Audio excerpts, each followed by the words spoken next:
from the city that never sleeps.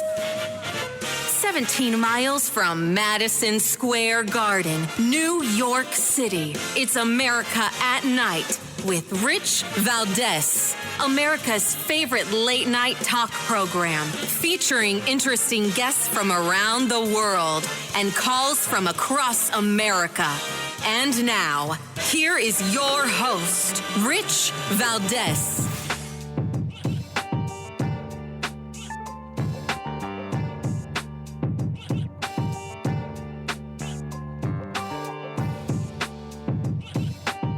The yeas are 216. The nays are 210. The resolution is adopted. Without objection, the motion to reconsider is laid on the table. The office of Speaker of the House of the United States House of Representatives is hereby declared vacant. Well, hi there, good evening, and what's up, America? I am Rich Valdez. History in the making today as the Speaker of the House, for the first time in U.S. history, has been removed by a vote. And that vote happened a little bit earlier today. There's been threats going back and forth. We've covered it on the program, and lots of different arguments, differing viewpoints. And we're going to get to the bottom of that. I want you to hear very quickly, before we begin our discussion, what Speaker McCarthy had to say on his way out. Unfortunately, 4% of our conference can join all the Democrats and dictate who can be the Republican Speaker in this House. I don't think that rule is good for the institution, but apparently I'm the only one. I will not run for Speaker again. I'll have the conference pick somebody else. So Congressman Patrick McHenry is going to be the acting Speaker. And there was a vote today. The vote was decisive, and it was, again, history in the making. 8 Republicans who, I'm going to nickname the Gang of 8, but it's not the real Gang of 8, but they, for various reasons, voted to remove Speaker McCarthy. And one of those Republicans, Congressman Bob Good from Virginia, he's with us right now. Congressman Bob Good, welcome to the program, sir. Great to be with you. Thanks for having me. You bet. So I think the question that everybody has, and I'm sure you've been asked it a million times in the last couple of hours, is why did you vote to remove Speaker McCarthy? Well, you have to go back to January for that question, or that answer, I should say. You know, in January, the Speaker battle, from my perspective, was that we could not continue the failures of the past where the Republican majority had let down the American people, had betrayed the trust they placed in us when they gave us the majority. And in recent history, in the last 15 years or so, when Republicans have had the majority, all the major spending bills had been passed with Democrat majorities. And I also, in other words, with majority Democrat votes. And also, I just had not seen from then leader McCarthy the fight in my first 2 years in Congress that I didn't feel like we were using every tool at our disposal to combat the Biden-Pelosi-Schumer agenda. And so we had a contest, and he did ultimately succeed on the 15th vote, as everyone knows. And so I tried to support him there. But the culmination was the Failed Responsibility Act, as I call it, the debt ceiling agreement, the surrender to the Senate and to the White House, where we would have an unlimited increase the debt ceiling through January of 25, which was the Biden position coming in. No spending cuts, essentially, and an unlimited increase to the debt ceiling. You know, that's what we negotiated, the Biden position. We didn't need a House Republican majority to do that. And then he had committed to pass or at least bring to the floor all 12 spending bills well before the September 30 deadline. We only brought one before going to our August work period, and then we sort of forced him to bring 4 more, one failed, to the floor before we got the September 30 deadline. And then it was clear to me at the very end, last Friday, that he would do anything, and I do mean anything, to avoid a government shutdown. No one wanted a government shutdown, but frankly, I had said all along we shouldn't fear that in the sense that we harm the American people once again. We further exacerbate the debt situation. We perpetuate the policies under which they're suffering with the Biden, Pelosi, and Schumer policies in place from the omnibus from last year. And we did that. We did it with an unconditional debt ceiling, continuing resolution for 45 days, surrender to the Senate, surrender to the White House, and did that. And that was a capitulation. And so that was the final straw where the 8 of us felt like we needed to go ahead and move forward. Matt Gaetz filed the motion, and we were committed to supporting that motion. And we have the opportunity to elect a new speaker. It's a win for the American people. It's a blow against the status quo. It's a blow against the establishment swamp, the uniparty cartel. And we have a chance now to have a contest or a competition for a speaker instead of a coronation. Folks, we're on with Congressman Bob Good of Virginia, who voted in favor of removing Speaker McCarthy today. Congressman, thanks for the explanation, by the way. And now there's a lot of critics out there saying that McCarthy, in Spanish, there's a saying, malo que sea, as bad as he might be. And I'm not saying he's bad, but just for the sake of the point. He was proposing this 30% reduction for spending, a pretty expansive border security measure, and all of that seems to have gone out the window. Do you agree with that? Do you disagree with that? What do you say to the critics? No, those were policies that were essentially forced upon him by the conservatives in the House, and he went along with those to some degree at some times. But the Limit, Save, Grow bill that we passed back in April was a Freedom Caucus originated piece of legislation. The spending cuts were originated by the Freedom Caucus. The border security was originated by the Freedom Caucus.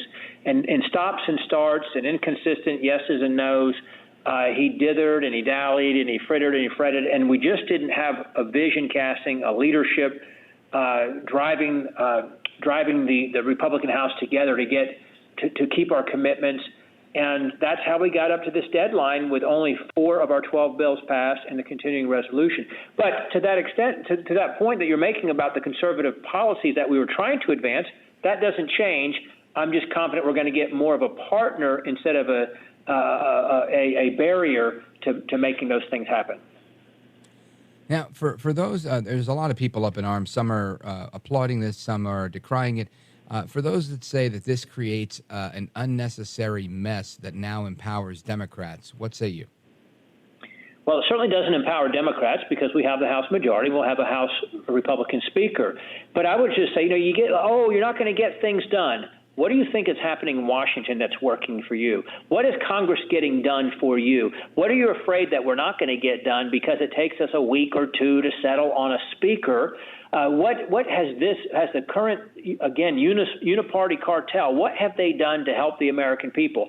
We got a $33 trillion deficit. We got an open border. We got a federal government that's weaponized against its own citizens. We got a depleted military. We got massive 40-year inflation, 20-year high interest rates. Gas prices are up, grocery prices are up, utility prices are up. Americans can't afford to buy houses. The average mortgage is $1,000 a month more than it was a year ago. We got interest rates that are record highs or highs, 20-year high interest rates. American people are suffering. It's like telling a surgeon, I don't care who does the surgery, I don't care what you do, just do something. No, first do no harm. And we need a speaker that will help us to actually fight the Senate, fight the White House, stand for something, fight for something more than being speaker. And the ideal person will be someone who doesn't want to be speaker, but is willing to serve if called upon. What are your thoughts on who that might be? Well, I'm going to resist throwing out names there. I will tell you, I've talked to several. Several have reached out to me. It'll be a healthy contest. We will have a candidate forum on Tuesday night. That's been announced. So between now and then, we'll be vetting and these candidates and meeting with this candidate and see who can build the coalition. And we will all own that speaker. And so we'll have not just the vested interest because we need to win for America, but we've chosen that speaker. And it wasn't just the presumptive speaker, the next one in line, the one who raised the most money or who had played the game. They will actually have to earn our vote, all of them starting equally. And that's the way that it should be. And this is historic. It's a win for America. And if you think there's a reason why Congress had 20% approval rating and 80% of the people say the country's on the wrong track. Well, we don't want to keep doing what we've always done. That's how you get $33 trillion in debt and a $2 trillion deficit this year. Congressman, when you have your nomination discussion this coming week, there's ruminations that there are some that are, and just like last time, want to put forward the 45th President of the United States as Speaker. What are your thoughts on that? I don't think, I have not heard that from any members of Congress. I've heard it from some folks outside of Congress speculating that. I don't think there's any truth to that. I think he's got his hands full, running his race and obviously fighting the persecution under which he's suffering. And I don't think he's a legislator. I think he's an executive. So I don't think that would be that there's any truth to that. All right, we'll see what happens. I hear some rumors that Troy Nehls might be considering that nomination, so time will tell. Congressman, I want to thank you for joining us. I appreciate your candor, and Godspeed to you, sir. Thank you. Great to be with you. Appreciate it. Likewise. All right, America, that was Congressman Bob Good from Virginia explaining why he voted to oust Speaker McCarthy. As I mentioned yesterday, I don't know if this was the right thing to do or the wrong thing to do, because there's so many ways of looking at it. Only time, I think, is really ultimately going to tell. One thing we can all agree on is that spending is out of control, and if this is truly about spending and not personal in any way, great that we did it. I just don't know that we needed to oust the speaker in order to do it, but we shall see how this unfolds. So I'm grateful for the congressman joining us, and I also want to get into a little bit of entertainment straight ahead. You guys have heard that song that echoes every time President Trump takes the stage, and we've heard it for years, God Bless the USA by Lee Greenwood. Well, we're going to have a discussion with Lee Greenwood straight ahead, so don't go anywhere. I'm Rich Valdez. This is America at Night with Rich Valdez.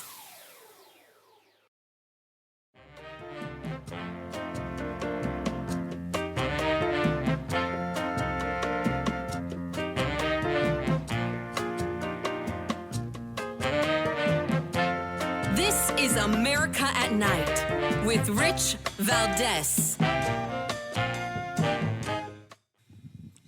All right, amigos, welcome back. Of course, we're all proud to be Americans, and that is the anthem.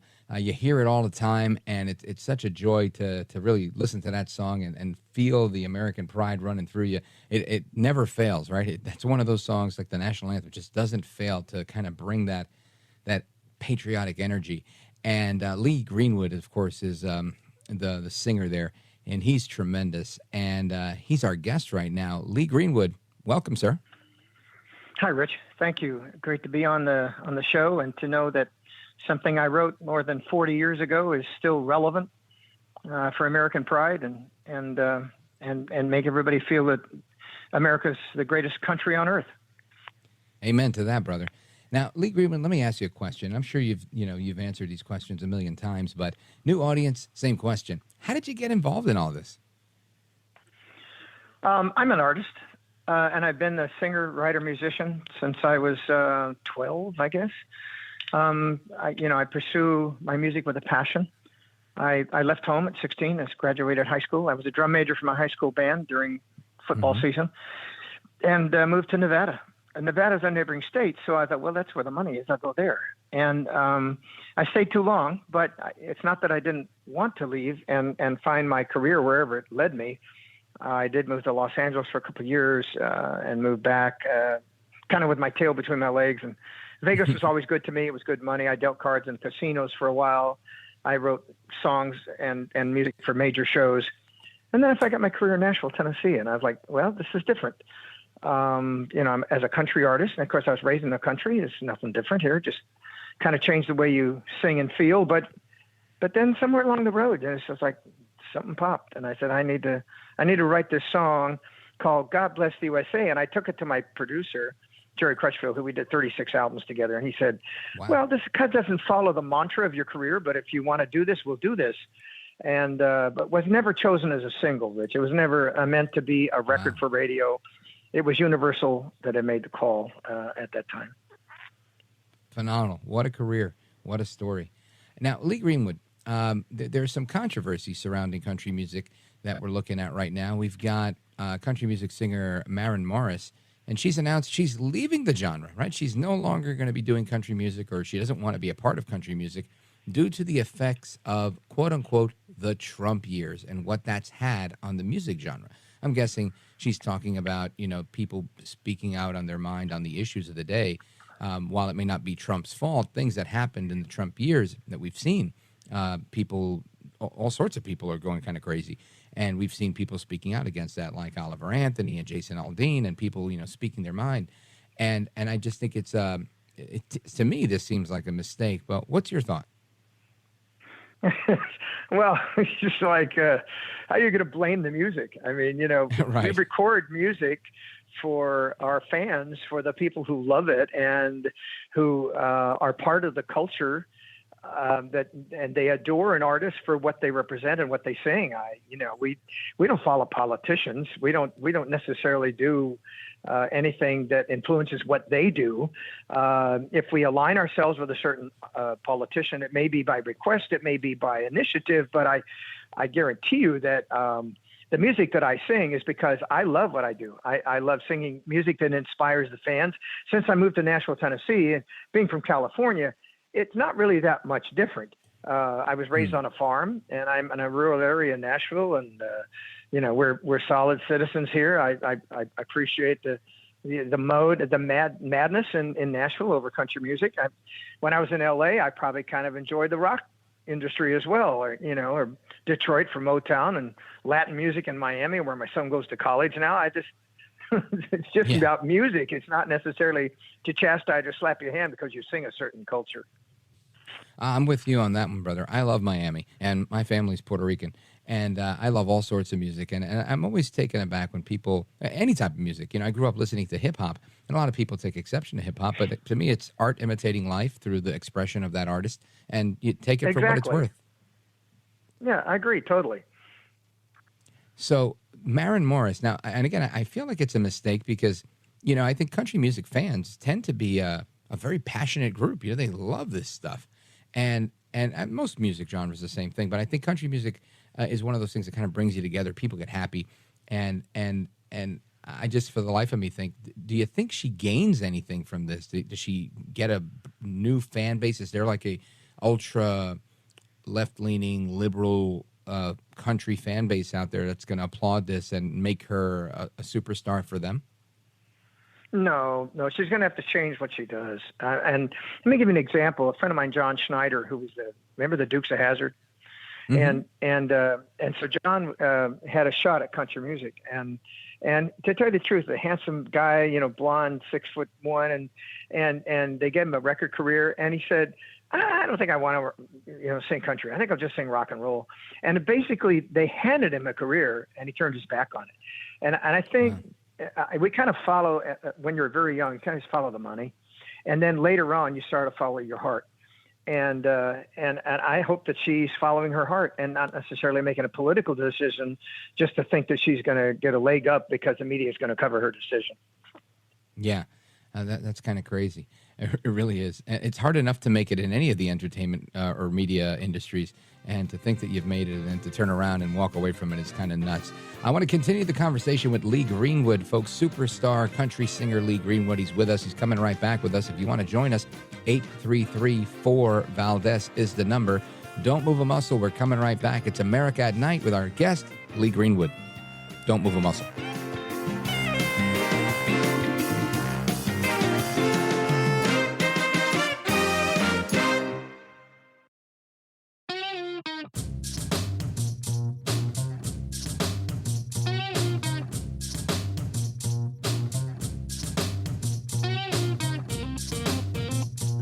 Is America. This is Night. This is Rich Valdez. All right, America, welcome back. And we're having a conversation with Lee Greenwood, the superstar country singer. You definitely know his song, God Bless the USA. And Lee Greenwood, to put a pin in our conversation, I think I agree with you. I think it's crazy to blame the music or to take exception to someone else's song, about like Aldean's song, Try That in a Small Town, which she cites, saying that, people are streaming these songs out of spite.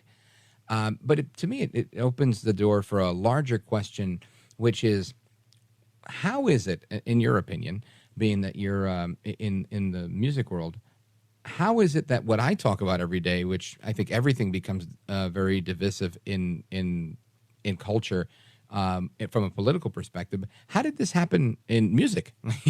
I thought music was that safe place where, people just went to a concert. You didn't worry about the guy next to you as a leftist commie or a conservative Christian Republican or whatever. People were just like, oh, yeah, I like this band, too. How did we get there?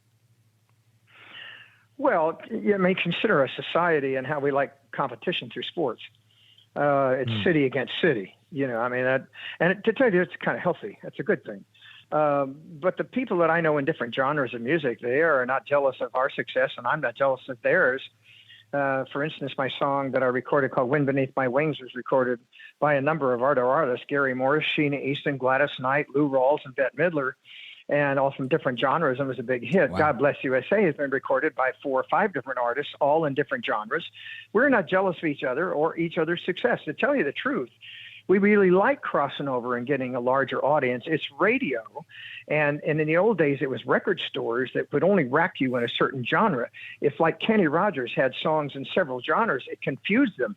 And it's like, no, you can't do that. We have to pigeonhole you and put you in a certain place. So it's not us. And it really isn't fans. It's the business, I think, of it. Yeah, I think that makes a lot of sense. The other day, just a quick aside, I spoke with a friend of mine who was pretty popular with the freestyle music that came out of the East Coast back in the 80s, early 90s. And a little genre that still lives on, but they haven't really moved much beyond the 90s. And he was telling me, he's like, I still do shows and stuff like that, and I stay busy. He said, but every time I get hired for something, people ask me, do you have like a merengue track, or do you have something in a different genre? And he said, so I had to end up composing a lot of different things. And he's like, because once you're with your fans, people that like you, they don't really care what you're singing. They just want to have a good time and enjoy your artistry. Well, that may be true. However, I think that the draw of a popular artist to his fans is important. I think it reinforces their love of their own brand of the culture. I have to tell you that none of this would be possible without the soldiers who serve us and who sacrifice for us, and consequently, Amen. Through my music, I've learned to appreciate and learn to serve our military as much as I can. And I wanted to mention about a film that we have, with Beyonce's film and Taylor Swift's film coming out. We have a film as well that was pretty important. We filmed it in Huntsville, Alabama, but it's 40 different singers who sing 40 years of my hits, and we filmed it with the veterans in mind. And so 11/12 this year, that's Veterans Day weekend, we're going to show it in all motion picture theaters. And we'd like your listeners to go to a place called adoptavet.com. That's nice. Adoptavet.com, where you can pay for $50 and send a veteran and a caregiver to the movies for free. And I think this is what I would like to do, is make sure we fill these theaters with veterans and give them a rightful piece of dignity. Awesome. Again, let's give that website again. It's adoptavet.com, adoptavet.com. And when people go, they can contribute, they could sign up and help you guys bring a veteran to the movies this November, correct? Yeah, and let me tell you, this is a stunning performance. It's one time. It'll never be shown again. 40 great singers from all genres of music who came together to sing the hits that I made for 40 years. And I've been singing 40 years, Rich. It's hard to believe. Wow. Yeah, I'm 45 years old. It's very hard to believe. It's like almost my entire life. When my first record came out. That's amazing. Now, Lee Greenwood, I want to switch gears a little bit and ask you about some of the news of the day. Obviously, they ousted Kevin McCarthy today, and I don't know if it's a good thing or a bad thing. There's lots of opinions on it, but what are your thoughts on that? Yeah, it's kind of curious. There's a lot of turmoil. It's kind of like a tidal wave. It just kind of sweeps through Congress, and they get a hold of something like a dog gets a hold of a bone, and they just won't let it go. I don't know that McCarthy was such a bad leader, but I know the swing through the Senate and their majority and minority is so important to the next vote that comes up or the next president who gets elected. I guess you just kind of have to live with it. I really hate it when stuff like that's happened, though, because I think other countries look at us and kind of just sneer at the side of them, those Americans, they don't know what the hell they're doing. I really hate it that we have such a division and people bring people to task for trying to do the best they can for the country. Yeah, and from your view, and again, you made a really good point. You've been You've been singing for 40 years, and you talk about patriotism. You are a patriot. Have you seen the patriotism level from your perspective go up, go down, go up and go down? Where do you see us today? Probably have to look at it through a prism and decide who you're asking. My audiences are naturally kind of pro-conservative, but they're also pro-military. Mm-hmm. And a lot of veterans come to our show. So, some of them have some disdain about, are we supporting our military enough? Our posture in the world, are we still a major power? And then if you ask a 20, 30, 40-year-old, they might say something like, I really don't like what the president is doing because it embarrasses to the rest of the world. And then you ask maybe 50, 60-year-old, and they're like preparing for retirement. So they'd like to see Social Security taken care of in the Congress. It just depends, I think where you are in life and how you're asking. But I think overall, and I sing all across the United States. We did 90 dates last year. We'll do more next year, probably on our last tour.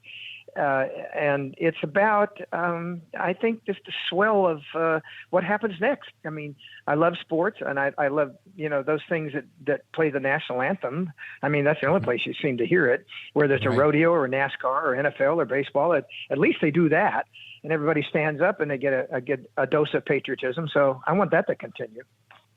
Yeah, I'm with that. Lee Greenwood, let everybody know the name of the film again and give them the website one more time. Let's get the audience out there to support you guys. Well, I really appreciate it. For all veterans on Veterans Day, make them feel very special this year. Go to adoptavet.com. That's adoptavet.com. For a simple $50 bill, you can send a veteran and a caregiver to the movies and let them see this one-time fabulous show. They will not regret it. They'll have a great time. Adoptavet.com. Thank you. I appreciate it, Lee Greenwood. You're a gentleman, a scholar, and a patriot. I'm a big fan, and I'm grateful that you came on the show. Cool. Thanks, Rich. You bet, brother. God bless. All right, folks, we're coming right back with your calls, more and additional coverage on all of the crazy that's going on in Washington. We're going to talk about it all. 833-482-5337, 833-4-VALDEZ. This is America at Night with Rich Valdez. Call now, 833-4-VALDEZ. That's 833-482-5337. 833-4-VALDEZ. That's Valdez with an S.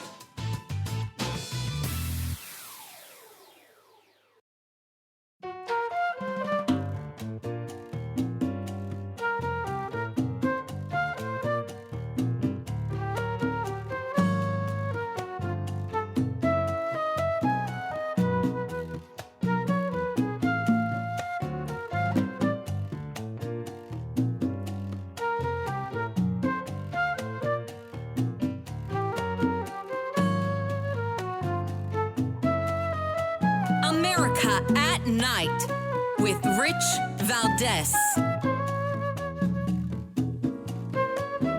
All right, America, welcome back. Rich Valdez here with you. Happy to be with you this Tuesday night. Wow, I can't believe it's Tuesday with all the news I've consumed today. I feel like it's already Thursday.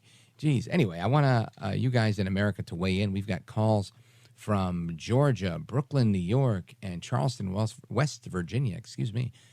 Let us start with Danny in Helena, Georgia, WDUN. Go right ahead. I hope Mr. Greenwood is listening. It's a long story. I'll do it as quick as I can. I'm a Whitewater River guide in northeast Georgia on the river Deliverance was filmed on. It's a great place and what have you. On busy weekends, they would send us over to Tennessee to the Ocoee River. That's the world's busiest commercially run river. Anyway, so we don't really know each other and what have you, and we see bus drivers come and go and what have you. So there's one extremely long hill that's really, really slow, especially for a rafting bus. And this bus driver that's always had an attitude like to us that never would say anything to us. All of a sudden on that hill, he breaks out into "God Bless the USA," and it was beautiful. It was beautiful. I bet it was. we get off the bus, and the day is done, and I see him walking around. I'm getting ready to sleep in my car because I'm going to work 4th of July, and I told him, I said, you know what, buddy? I said that was something awesome, and his mother was there at a picnic table, and she said, you know what? That's so special to hear that, and I said, I just wanted to tell you that. So 4th of July, I'm not thinking anything. It's the last trip of the day, Right. And we had a bus load. The whole trip was Asians. They were Chinese. They were young tech kids, boys and girls, in their 20s. They didn't really understand our paddle strokes. We were calling out, what have you. So anyway, we get to the same hill, and I've got the same bus driver, and he didn't break out into it. So I walked up there, and I told him, I said, you know what, man? I said, This is the time to sing this song. And he said, they won't understand. I said, break out into it. He starts singing it, and at the point when he says, stand up, next to her. The whole bus stood up. They all said, shh, and they sang in their Asian American voice the rest of the song, and it was fantastic. That's a beautiful story, Danny. And, it's always lovely to see when the whole crowd gets in it. It really is. That happened at a hockey game in New York not too long ago, and with the national anthem. And I think the music went out for the singer, and the crowd just took over. And it was a year ago, maybe more. And it really was. It was just a special moment. Call me a sap, call me what you will. But I always have an appreciation for things like that. Danny, thank you for tuning into the show. Call back anytime. Great speaking with you. Big shout out to Georgia, WDUN. And let us continue from Georgia to New York, Brooklyn, New York, listening on WFAS. Let's check in with Alex. Alex, you're on with Rich Valdez. Go right ahead. Hey, Rich, and that was a great story, but I wanted to comment about Kevin McCarthy's resignation of being ousted, because I don't see what was really accomplished here. And some people are saying maybe Trump is going to be the Speaker of the House. I don't think that, I think Abraham Lincoln is going to be Speaker before him for the next 60 months, because they just don't have the votes. There are too many rhinos and too many anti-Trump Republicans. I liked what these 8 Republicans did originally, where they forced Kevin McCarthy to sign a deal and commit to certain things. But this of getting rid of him is just going to be a distraction. And the Democrats, they want a distraction, which is why I think Kevin McCarthy didn't have any Democrats coming to his aid and voting for him, because they like this infighting. The Republicans, we don't need a distraction. We're on the right side of the issue. Let's focus on the real stuff. And there is no way that we're now going to get someone better than Kevin McCarthy, because, again, there are too many anti-Trump and rhino Republicans in the House. So the focus, rather than having gotten rid of Kevin McCarthy, should have been, look, Kevin McCarthy committed. He didn't follow through with what he said he was going to do when he signed that deal. And people like Matt Gaetz need to be focused on the primary to get rid of the rhino Republicans and say, we want to get a MAGA Speaker of the House, but we could only do that if we have enough MAGA Congress people in the House, and that should be the focus. Instead, this is just a distraction, and it's just chaos for no reason. Alex, I hear your point, and I see it. I'm hearing so many different sides of the story, and it's hard to come in on any one side because I think it's multifaceted. I agree with you. I think McCarthy was effective, very effective, in my opinion. Of course, somebody will push back on me and say, well, what do you mean effective? He was giving money hand over fist to Ukraine. He had a secret deal with Biden. First of all, the speaker's supposed to make deals with the president. I think that's how it works. Correct me if I'm wrong. But I also understand the position that these 8 Republicans took.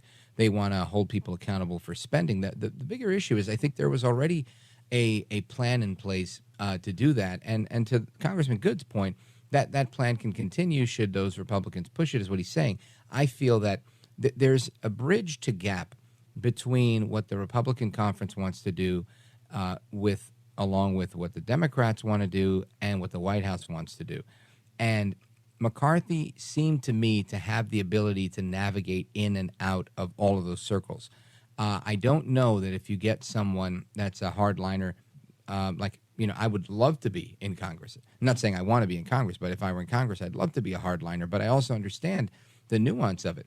You can be a hardliner when you're with your friends talking about politics, and you could be a hardliner on talk radio and say, shut the government down and do all that. And that's what I say. But I think ultimately what ends up happening is there is a reality where concessions must be made. And I feel that when you put this on the scale, I don't know. I just really don't know. I don't know if we're in a better position or a worse position. To me, it seems that the Democrats definitely got their way, and they're gonna ride this wave, and it's gonna help them gain some momentum. I don't see how this becomes a win for Republicans in the short term. I think in the long term, potentially it could be. Hopefully they can coalesce around somebody like Jim Jordan, who I think would still be able to do that type of thing. And I hear his name being floated out there, and it was floated last time, and he said, no, I'm with Kevin McCarthy. Now that McCarthy's not running, maybe this is an opportunity for somebody like Jim Jordan. But again, Jim Jordan's very, very tough. And I don't know if he's going to have that same finesse. I hope he does. I think he's phenomenal. And again, he hasn't even announced anything like that. This is just pure speculation on my part. But it is an interesting place to be where, 8 Republicans join with all the Democrats to get rid of the Republican speaker. And we're going to continue to slice this apart and figure out, what you guys think. You, the callers, 833-482-5337, 833-4-VALDEZ. This is America at Night with Rich Valdez.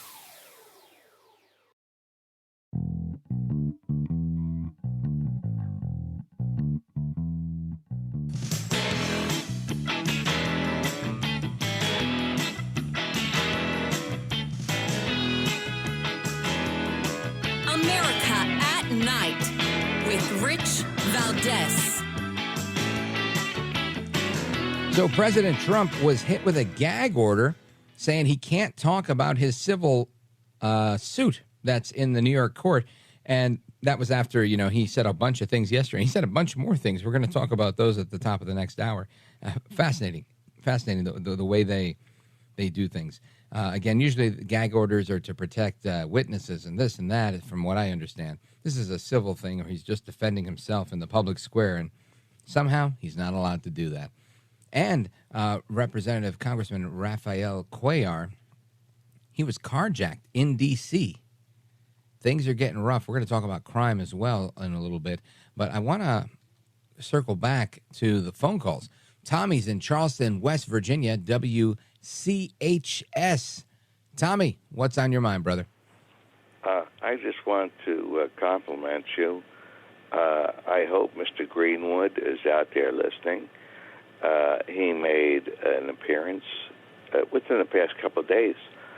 I forget exactly when, here in West Virginia, in Huntington, where there was a commemoration for a monument to Gold Star families, mothers. As nice. You know, these are families who lost their child, brother, right. Or sister, and he was absolutely terrific and well received. And I just wanted to compliment the gentleman on doing that. I thank you for having him on the show. You bet, Tommy. I appreciate that, and I thank you for the call and for tuning in. And yeah, he's quite the class act for sure. Lee Greenwood, a real staple in Americana and in country music. Folks, we continue our conversation straight ahead. We're going to talk about crime with the author of Unshackled, From Ruin to Redemption. Gene McGuire is going to join us. And we're going to talk about how there's actually TikToks, right? Videos online teaching people how to become a organized crime shoplifter during this crazy shoplifting epidemic. We'll get into that and more straight ahead. Folks, don't move a muscle. I am Rich Valdez. It's America at Night, and we're coming right back.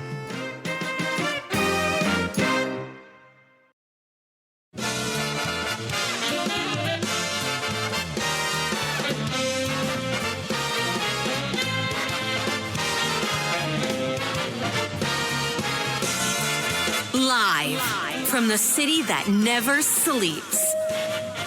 17 miles from Madison Square Garden, New York City. It's America at Night with Rich Valdez, America's favorite late-night talk program, featuring interesting guests from around the world and calls from across America.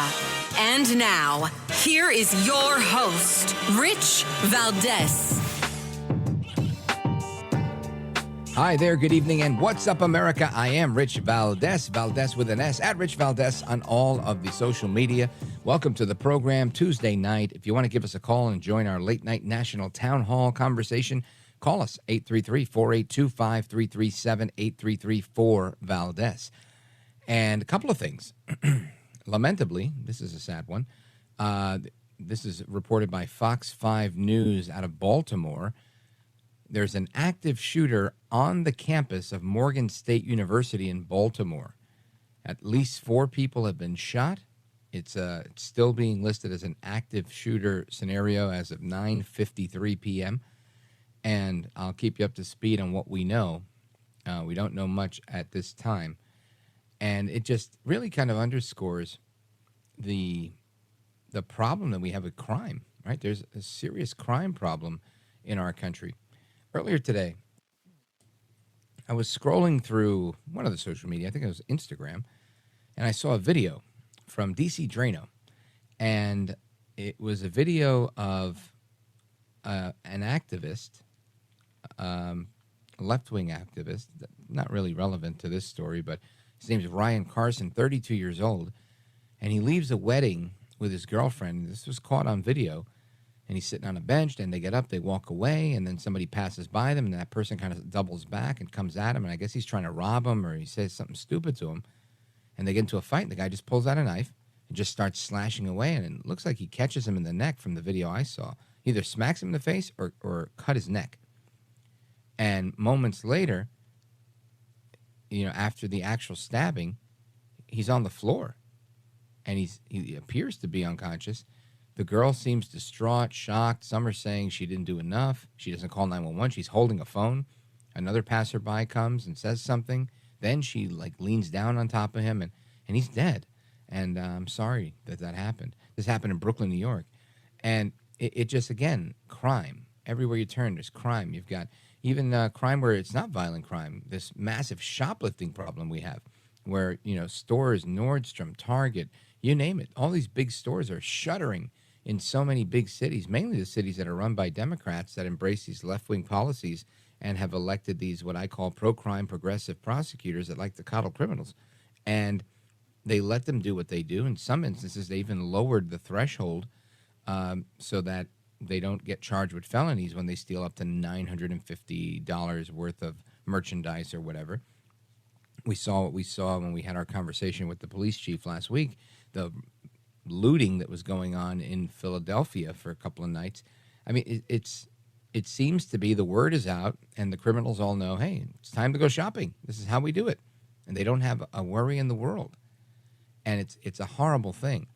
And now there are TikTokers, right? It's like Robbery 101. TikTokers are out there teaching people how to steal during this shoplifting epidemic. Crazy. It's like an online course in stealing. And I think this is absolute crazy.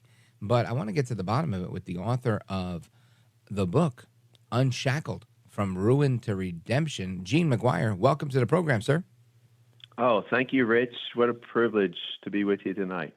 Oh, likewise, sir. I appreciate it. Yeah. Let's dig into this. I mean, every day there's no shortage of stories of people that are reporting one thing or another about crime in one way or another. We've seen all these stores shut down. What's your take on all of this? First off, I think it's a character issue, not an economical or environmental. Right. I used to hear people say I'm a product of my environment in the prison where I was serving nearly 35 years. And I was let's talk about that so people know a little bit about, your story. Because I think that's important, and it lends a lot of context here. Give us a little bit on your background. I was a 17-year-old, went out drinking with an older 24-year-old cousin, a favorite cousin, and just going out drinking. It was something that was acceptable in behavior back in 70. It happened in 1977, and went to a local bar, and 20 minutes into it, my cousin decides he wants to rob the bar. And I knew that's something I wouldn't have thought of or even done myself. But, I stood by and I knew he was going to do it. I should have ran or I should have said no. But we left, and a few minutes later, my cousin returned to the bar, and he actually murdered the owner, and which I turned myself in a day and a half later. He turned himself in 2 weeks later, and I was arrested and charged with murder, and I received a life sentence without parole in Pennsylvania. Did you leave after he did it, or were you there when he did it? No, I stayed. I was outside the bar waiting for him to come out with some money, and thinking, like television, he's got some money and take off, and poor decision on my part, and my cousin had no right to take a life, and I had no right to be there, and especially my parents said I couldn't go that night, and I was arrested. You said you got a life sentence? Yeah, I had a public defender who told me if I pled guilty to murder early on, that I could be out in 10 years. So I pled guilty, and then the day before my 18th birthday, a judge sentenced me to life without parole. And in my mind, I was thinking, I'm going to do 10 years, but that was not the case. Rude awakening was when I got to the state prison and I started meeting other guys serving life.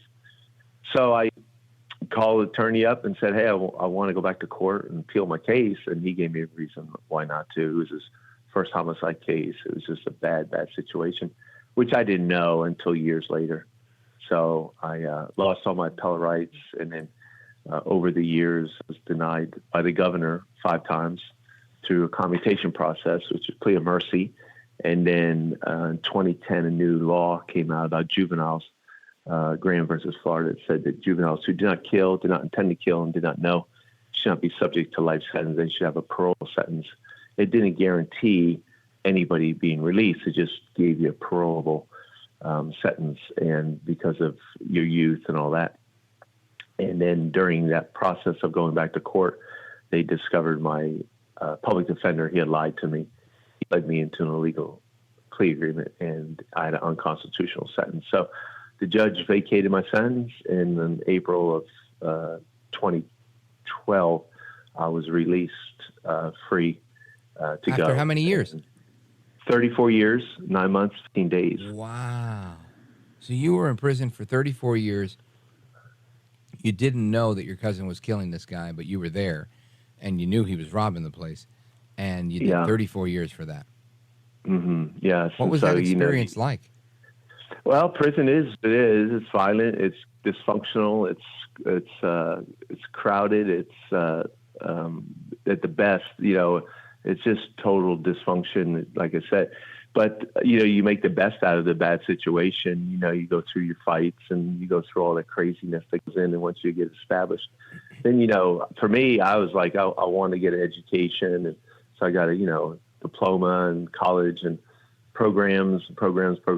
And then about 10 years into my sentence, I had a gentleman told me that God had a plan for my life, and he told me it was through Christ. And so I put my heart and my faith to that word, and it really changed the course of my life and my value system and the way I treated people and the way I treated myself. And I just dug in, and I became a student of the Bible, and a student of learning, and just developed a ministry within the prison system. So that carried all the way out what I'm doing today here in Dallas, Texas. Well, I want to hear more about that, and I want to hear about your take on this Robbery 101 on TikTok and these videos that are out there, because that's kind of crazy. Folks, we're on with Gene McGuire. You've heard his story, quite a remarkable one. And he is the author of Unshackled, From Ruin to Redemption. We're going to continue this conversation with him because there's a lot to discuss. Gene, stick with us. Folks, if you want to give us a call, if you have a question, you want to chime in, 833-482-5337, 833-4-VALDEZ. This is America at Night with Rich Valdez.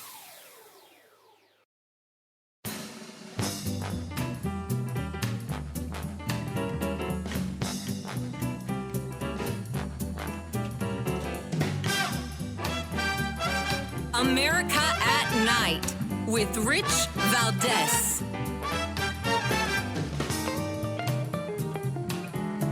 All right, America, welcome back. We continue our discussion with Gene McGuire. He's the author of Unshackled, From Ruin to Redemption. And Gene McGuire, You left off telling us about the ministry you started in jail and how you're continuing that today. And I also want to get your reaction to this TikTok video that teaches people how to steal. So let's pick up where you left off. Okay, yeah. The way I lived my life in the prison is what I'm doing today, and I always just love mentoring people, and small groups, Bible studies, or speaking now across the country, and just sharing the gospel as I did within the prison system. And I guess I learned my craft, learned my trade while I was in there, and became a student of the Word. And so that's what I'm doing today. I work for a large restaurant company, Christian family-owned restaurant company called Babe Chicken Dinner House here in the Dallas-Fort Worth area with 1,800 employees and 14 locations. And I'm in the restaurants all day, throughout the day, each week, and just spending time praying for people, talking to people. We have a lot of young kids working for us, and we're just sharing with them how important they are to us, and what God's plans for their lives. And so it's an incredible opportunity I have. I've been doing it for the past 10 years of the 11 years I've been out. Yeah. And this is like you said it really well, that it's not exclusive for liberal cities or these, left-wing run cities and their policies. It's not exclusive, but it really is in the bigger cities where they've pretty much changed the definitions of stealing and robbing, and they say it's borrowing, or it's reparations, or it belongs to us. We don't have enough, and it's just a lie. It is truly just a lie. So it's a character issue. And I'm glad you mentioned that, because you mentioned that earlier, and I wanted to kind of unpack that a little bit, because I agree with that. Yeah, I'm a New Yorker. I was born in Brooklyn. I live in Jersey now, and I don't care what law they pass. My dad would have destroyed me if I did it. My mother would have destroyed me if I was doing this type of thing. Sure. They would have said, you're acting like a savage, and I'll treat you like one. And I feel like whether it's tough love or not, you need that training at home. You need a society that embraces what's good and what and shuns what's bad. And when you have policy that kind of allows you to do this, it doesn't mean that you need to do it, right? It's ultimately a choice that one's make. And I think you said it best when you said it's character. Tell us about that. Well, there's a real. So like I said, I work around about 1,100, 1,200 young kids throughout the week, and they're really they're stellar. They work hard. They go to school, college, but there's a few that have this entitlement mentality that somebody owes them, and I'm like, where did you learn that from? Obviously, their parents never taught them correctly, so it's bad parenting skills. And so you have a lot of people running around thinking parents. Or the absence of parents. Parents are abdicating their responsibility, and so that's a big issue. The other thing I think is low self-esteem or peer pressure. That kids want something that they can't afford it, and they're just deciding they learned how to take it or steal it or sneak it out the door or change tags or whatever they're doing. The many different things they're doing, and then I don't know if it's everybody, but you have to admit that there's some people get a thrill out of a psychological high out of the going into a store and sneaking something or stealing or or doing bad things, right? A lot of people enjoy doing bad things. Yeah, doing bad things, and I think there's something to be said. It may release a dopamine in your system, and it feels good. And so you want to go back and do it again and again. But I think my issue has always been, home life, good parenting, mentorship, somebody staying up and saying, hey, it's wrong. It is not right. Do not tolerate it. And I think we're on track when we choose not to tolerate the stealing, the robbing, and the group run into stores, and they do it in the CVS's. They do it in, the mob kind of smash and go gang mentality. And it's just someone has to continue day in and day out and say, hey, this is wrong.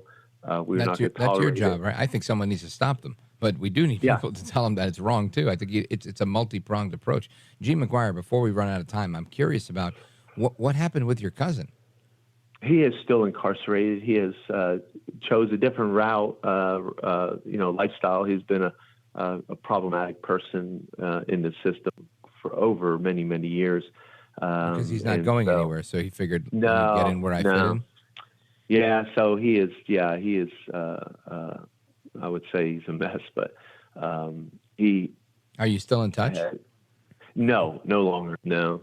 Just his family, obviously, they were like, hey, we don't want him to interfere with your life. You go and live your life, and he's done enough damage, and so I'm not in touch with him at all. Yeah. Gene McGuire, let everybody know how they can get a copy of your book.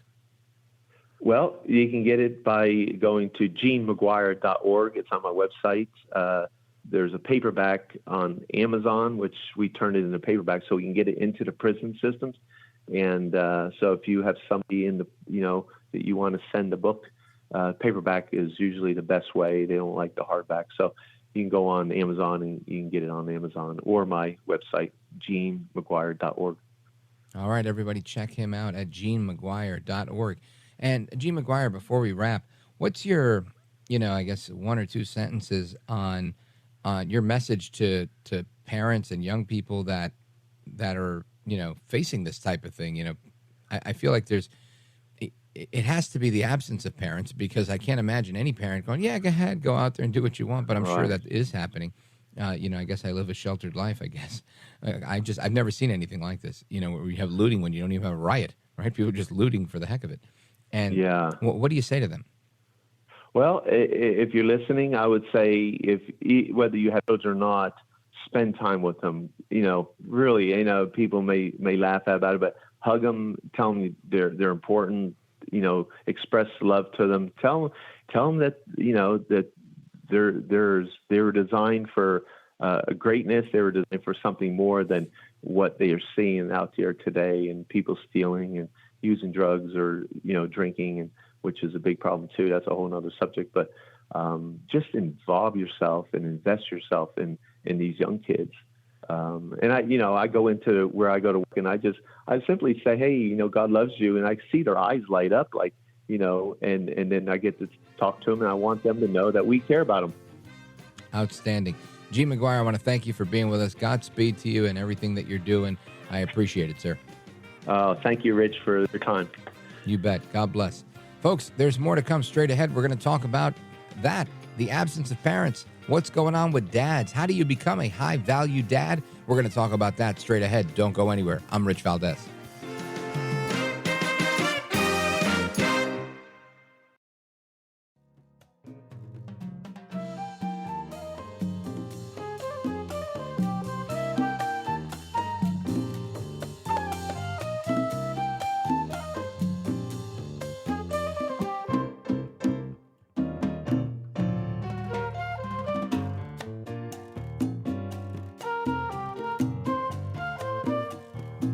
All right, America, welcome back.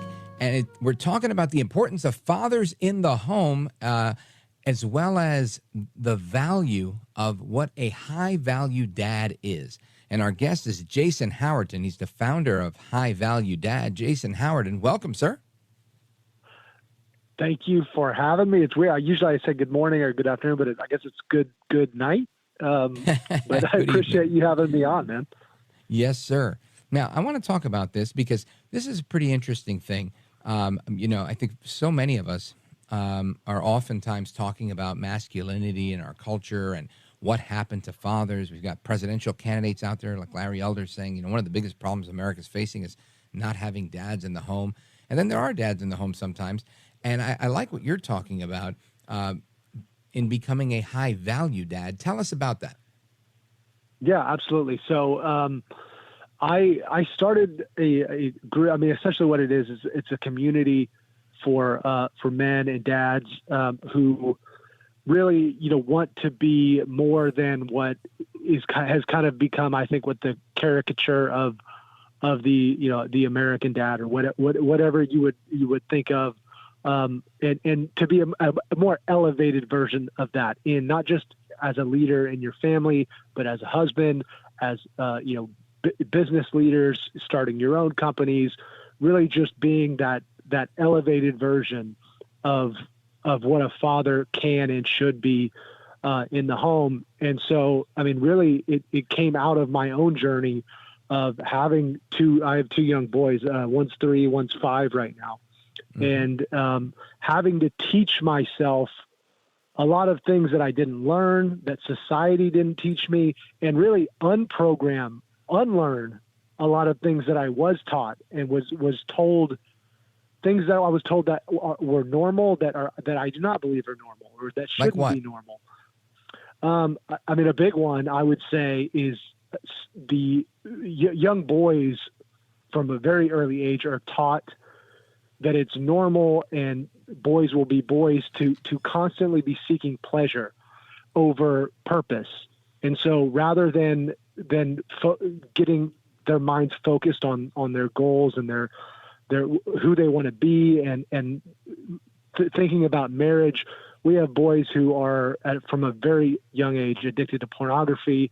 They're you have drugs, you have even not even cocaine or things like that, but even just Adderall, some of these pills that these kids get on immediately.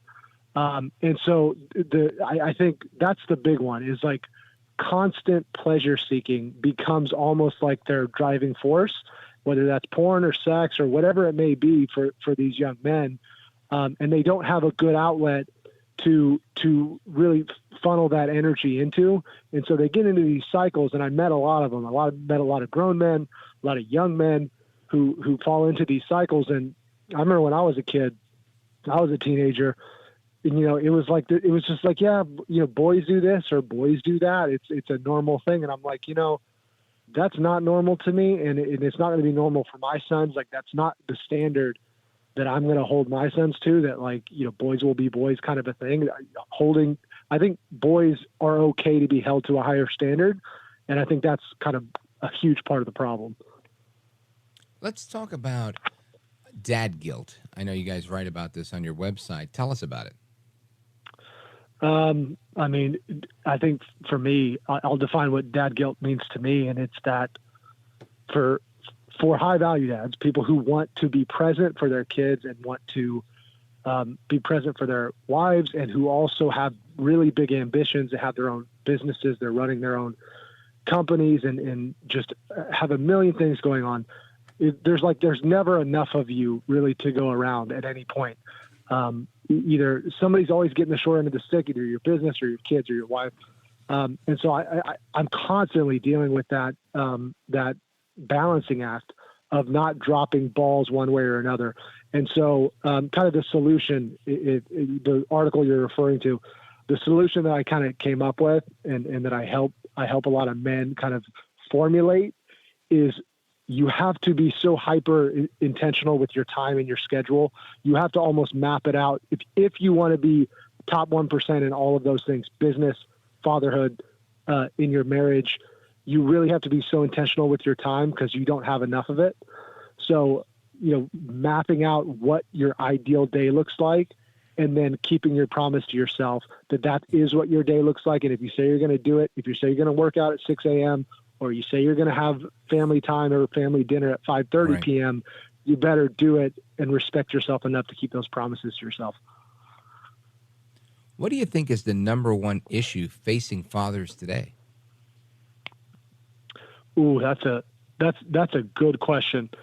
Honestly, I would say the biggest one is not having not having been given the education or the resources, whether from your own how you were raised, or just not having access to the actual information of things like child development, and how to properly raise exceptional children. I think we don't have, and I'm actually married to a PhD level counselor who specializes in child development, and she does counseling with children. That comes in so handy. I have a very unfair advantage. But I say this because it really, until she started showing me data and all these things that she's spent her life kind of learning, until she showed me those things, I was in complete ignorance. And a lot of the things that I thought the way I would raise my sons have been the exact opposite. Things like spanking or understanding the impact of yelling, understanding what discipline versus shame looks like just these minor things that I think just the average person doesn't really have access to that information. But if given that information, I think it would make a really big impact. So I think, honestly, it's like parents, one of the biggest things is knowing what to do. And then second, I would say, man, raising kids in this culture today, especially if you're raising like I am of a faith-centered house, that to me, that's like probably the toughest thing, and it's going to only get tougher, and it results in some isolation, and it really tests you when you're kind of put on the spot and made to believe that you're raising your children wrong because you have maybe beliefs that are no longer considered by the powers that be that are mainstream or whatever you want to call it. But and you're referring to the powers that be as society and culture today. Culture, corporate America, people in positions of power. Yeah, it's certainly not like a cool thing to be a married Christian white dad raising two white Christian sons. Like I get it. Like that's about as uncool as it gets to those people. And so it kind of requires you to really have your convictions rooted so that you don't kind of succumb to some of those outside pressures. Excellent points. Folks, we're discussing the importance of fatherhood and how to become a high-value dad. And our guest is Jason Howerton. He's the founder of High Value Dad. You should check out their website, highvaluedad.com. We're going to continue this conversation with Jason Howerton straight ahead. And, of course, if you want to chime in, the phone number is 833-482-5337, 833-4-VALDEZ. This is America at Night with Rich Valdez. Call now, 833-4-VALDEZ. That's 833-482-5337. 833-4-VALDEZ. That's Valdez with an S.